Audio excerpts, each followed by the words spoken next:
The Finished Story. By Lucy Maud Montgomery. She always sat in a corner of the west veranda at the hotel, knitting something white and fluffy, or pink and fluffy, or pale blue and fluffy, always fluffy, at least, and always dainty. Shawls and scarfs and hoods the things were, I believe. When she finished one she gave it to some girl and began another. Every girl at Harbor Light that summer wore some distracting thing that had been fashioned by Miss Sylvia's slim, tireless, white fingers.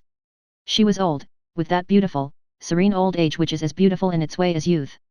Her girlhood and womanhood must have been very lovely to have ripened into such a beauty of 60 years. It was a surprise to everyone who heard her called Miss Sylvia. She looked so like a woman who ought to have stalwart, grown sons and dimpled little grandchildren. For the first 2 days after the arrival at the hotel she sat in her corner alone. There was always a circle of young people around her, old folks and middle-aged people would have liked to join it, but Miss Sylvia, while she was gracious to all, let it be distinctly understood that her sympathies were with youth. She sat among the boys and girls, young men and maidens, like a fine white queen. Her dress was always the same and somewhat old-fashioned, but nothing else would have suited her half so well. She wore a lace cap on her snowy hair and a heliotrope shawl over her black silk shoulders. She knitted continually and talked a good deal, but listened more. We sat around her at all hours of the day and told her everything. When you were first introduced to her you called her Miss Stanley Main. Her endurance of that was limited to 24 hours. Then she begged you to call her Miss Sylvia, and as Miss Sylvia you spoke and thought of her forevermore. Miss Sylvia liked us all, but I was her favorite. She told us so frankly and let it be understood that when I was talking to her and her heliotrope shawl was allowed to slip under one arm it was a sign that we were not to be interrupted. I was as vain of her favor as any lovelorn suitor whose lady had honored him, not knowing, as I came to know later, the reason for it. Although Miss Sylvia had an unlimited capacity for receiving confidences, she never gave any. We were all sure that there must be some romance in her life, but our efforts to discover it were unsuccessful. Miss Sylvia parried tentative questions so skillfully that we knew she had something to defend. But one evening, when I had known her a month, as time is reckoned, and long years as affection and understanding are computed, she told me her story, at least, what there was to tell of it. The last chapter was missing. We were sitting together on the veranda at sunset. Most of the hotel people had gone for a harbor sail, a few forlorn mortals prowled about the grounds and eyed our corner wistfully, but by the sign of the heliotrope shawl knew it was not for them. I was reading one of my stories to Miss Sylvia.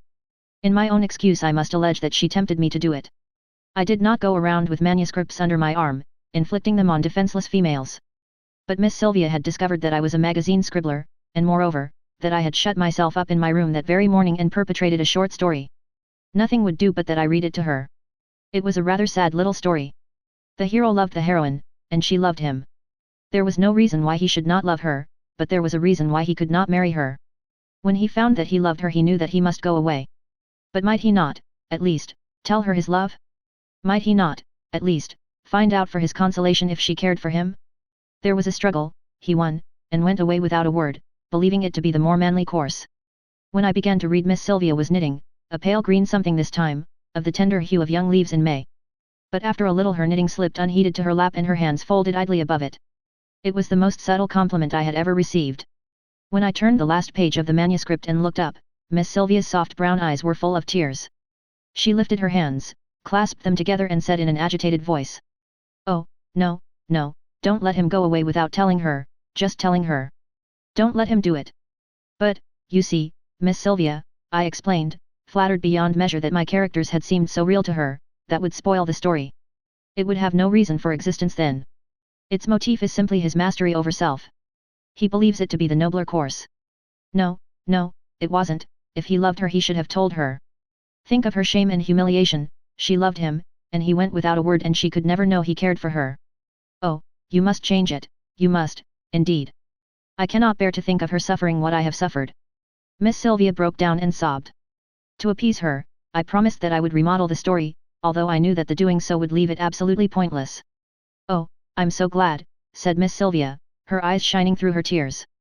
"You see, I know it would make her happier, I know it. I'm going to tell you my poor little story to convince you. But you must not tell it to any of the others." "I am sorry you think the admonition necessary," I said reproachfully. "Oh, I do not, indeed I do not," she hastened to assure me. "I know I can trust you. But it's such a poor little story. You mustn't laugh at it, it is all the romance I had. Years ago, 40 years ago, when I was a young girl of 20, I learned to care very much for somebody. I met him at a summer resort like this. I was there with my aunt and he was there with his mother, who was delicate. We saw a great deal of each other for a little while. He was like no other man I had ever seen. You remind me of him somehow. That is partly why I like you so much. I noticed the resemblance the first time I saw you. I don't know in just what it consists, in your expression and the way you carry your head, I think. He was not strong, he coughed a good deal. Then one day he went away, suddenly. I had thought he cared for me, but he never said so, just went away. Oh, the shame of it. After a time I heard that he had been ordered to California for his health. And he died out there the next spring. My heart broke then, I never cared for anybody again, I couldn't. I have always loved him. But it would have been so much easier to bear if I had only known that he loved me, it would have made all the difference in the world. And the sting of it has been there all these years. I can't even permit myself the joy of dwelling on his memory because of the thought that perhaps he did not care. He must have cared, I said warmly. He couldn't have helped it, Miss Sylvia. Miss Sylvia shook her head with a sad smile. I cannot be sure. Sometimes I think he did. But then the doubt creeps back again. I would give almost anything to know that he did, to know that I have not lavished all the love of my life on a man who did not want it. And I never can know, never, I can hope and almost believe, but I can never know. Oh, you don't understand, a man couldn't fully understand what my pain has been over it. You see now why I want you to change the story. I am sorry for that poor girl, but if you only let her know that he really loves her she will not mind all the rest so very much, she will be able to bear the pain of even lifelong separation if she only knows. Miss Sylvia picked up her knitting and went away. As for me, I thought savagely of the dead man she loved and called him a cad, or at best, a fool. Next day Miss Sylvia was her serene, smiling self once more, and she did not again make any reference to what she had told me. A fortnight later she returned home and I went my way back to the world. During the following winter I wrote several letters to Miss Sylvia and received replies from her. Her letters were very like herself. When I sent her the third-rate magazine containing my story, nothing but a third-rate magazine would take it in its rewritten form. She wrote to say that she was so glad that I had let the poor girl know. Early in April I received a letter from an aunt of mine in the country, saying that she intended to sell her place and come to the city to live. She asked me to go out to Sweetwater for a few weeks and assist her in the business of settling up the estate and disposing of such things as she did not wish to take with her. When I arrived at Sweetwater I found it moist and chill with the sunny moisture and teasing chill of our Canadian springs. They are long and fickle and reluctant, these springs of ours, but, the unnameable charm of them. There was something even in the red buds of the maples at Sweetwater and in the long, smoking stretches of hillside fields that sent a thrill through my veins, finer and subtler than any given by old wine. A week after my arrival, when we had got the larger affairs pretty well straightened out, Aunt Mary suggested that I had better overhaul Uncle Alan's room. The things there have never been meddled with since he died, she said. In particular, there's an old trunk full of his letters and his papers. It was brought home from California after his death. I've never examined them. I don't suppose there is anything of any importance among them. But I'm not going to carry all that old rubbish to town. So I wish you would look over them and see if there is anything that should be kept. The rest may be burned. I felt no particular interest in the task. My Uncle Alan Blair was a mere name to me. He was my mother's eldest brother and had died years before I was born. I had heard that he had been very clever and that great things had been expected of him. But I anticipated no pleasure from exploring musty old letters and papers of 40 neglected years. I went up to Uncle Alan's room at dusk that night. We had been having a day of warm spring rain, but it had cleared away and the bare maple boughs outside the window were strung with glistening drops. The room looked to the north and was always dim by reason of the close-growing Sweetwater pines. A gap had been cut through them to the northwest, and in it I had a glimpse of the sea Uncle Alan had loved, and above it a wondrous sunset sky fleeced over with little clouds, pale and pink and golden and green, that suddenly reminded me of Miss Sylvia and her fluffy knitting. It was with the thought of her in my mind that I lighted a lamp and began the task of grubbing into Uncle Alan's trunk full of papers. Most of these were bundles of yellowed letters, of no present interest, from his family and college friends. There were several college theses and essays, and a lot of loose miscellanea pertaining to boyish school days. I went through the collection rapidly, until at the bottom of the trunk I came to a small book bound in dark green leather. It proved to be a sort of journal, and I began to glance over it with a languid interest. It had been begun in the spring after he had graduated from college. Although suspected only by himself, the disease which was to end his life had already fastened upon him. The entries were those of a doomed man, who, feeling the curse fall on him like a frost, blighting all the fair hopes and promises of life, seeks some help and consolation in the outward self-communing of a journal. There was nothing morbid, nothing unmanly in the record. As I read, I found myself liking Uncle Alan, wishing that he might have lived and been my friend. His mother had not been well that summer and the doctor ordered her to the seashore. Alan accompanied her. Here occurred a hiatus in the journal. No leaves had been torn out, but a quire or so of them had apparently become loosened from the threads that held them in place. I found them later on in the trunk, but at the time I passed to the next page. It began abruptly. This girl is the sweetest thing that God ever made. I had not known a woman could be so fair and sweet. Her beauty awes me, the purity of her soul shines so clearly through it like an illuminating lamp. I love her with all my power of loving and I am thankful that it is so. It would have been hard to die without having known love. I am glad that it has come to me, even if its price is unspeakable bitterness. A man has not lived for nothing who has known and loved Sylvia Stanley Main. I must not seek her love, that is denied me. If I were well and strong I should win it, yes, I believe I could win it, and nothing in the world would prevent me from trying, but, as things are, it would be the part of a coward to try. Yet I cannot resist the delight of being with her, of talking to her, of watching her wonderful face. She is in my thoughts day and night, she dwells in my dreams. Oh, Sylvia, I love you, my sweet. A week later there was another entry. July 17th. I am afraid. Today I met Sylvia's eyes. In them was a look which at first stirred my heart to its deeps with tumultuous delight, and then I remembered. I must spare her that suffering, at whatever cost to myself. I must not let myself dwell on the dangerous sweetness of the thought that her heart is turning to me. What would be the crowning joy to another man could be only added sorrow to me. Then. July 18th. This morning I took the train to the city. I was determined to know the worst once for all. The time had come when I must. My doctor at home had put me off with vague hopes and perhaps. So I went to a noted physician in the city.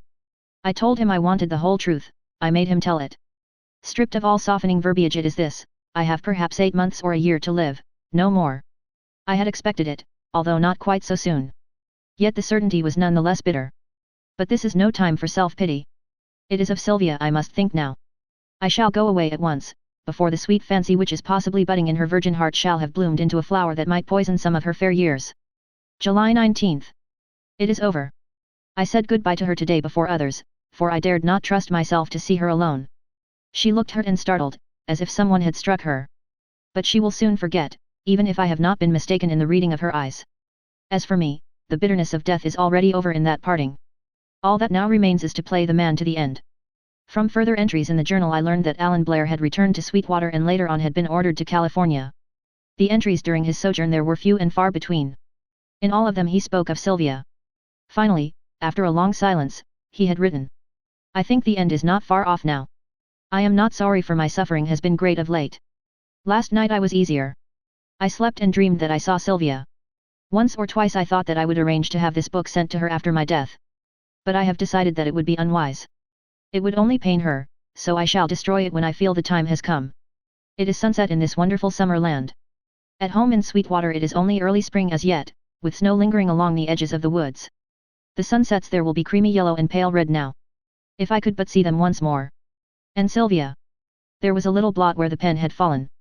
Evidently the end had been nearer than Alan Blair had thought. At least, there were no more entries, and the little green book had not been destroyed. I was glad that it had not been, and I felt glad that it was thus put in my power to write the last chapter of Miss Sylvia's story for her. As soon as I could leave Sweetwater I went to the city, 300 miles away, where Miss Sylvia lived. I found her in her library, in her black silk dress and heliotrope shawl, knitting up cream wool, for all the world as if she had just been transplanted from the veranda corner of Harbour Light. My dear boy, she said. Do you know why I have come? I asked. I am vain enough to think it was because you wanted to see me, she smiled. I did want to see you, but I would have waited until summer if it had not been that I wished to bring you the missing chapter of your story, dear lady. I don't understand, said Miss Sylvia, starting slightly. I had an uncle, Alan Blair, who died 40 years ago in California, I said quietly. Recently I have had occasion to examine some of his papers. I found a journal among them and I have brought it to you because I think that you have the best right to it.